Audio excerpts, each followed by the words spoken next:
Nostalgia আর স্মৃতির রঙে কুমিল্লার ফানটাউনে মেতেছেন চবিয়ানরা।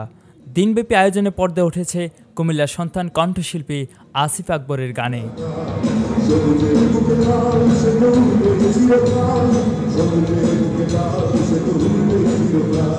বিকাল 5:30টায় মঞ্চে ওঠে ঘণ্টাব্যাপী ডজনের বেশি গান পরিবেশন করেন তিনি। দর্শক আর আসিফ এক কণ্ঠে গেয়েছেন তার সেই জনপ্রিয় গান ও প্রিয়া তুমি কোথায়।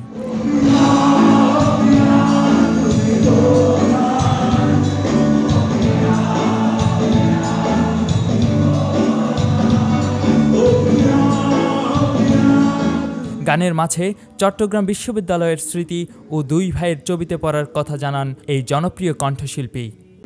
এটা আমার চট্টগ্রাম বিশ্ববিদ্যালয়ে আমার দেখা সুন্দরতম বিশ্ববিদ্যালয় দেখা পৃথিবীতে অনেক ঘুরেছি, আমি কেমব্রিজে গিয়েছি।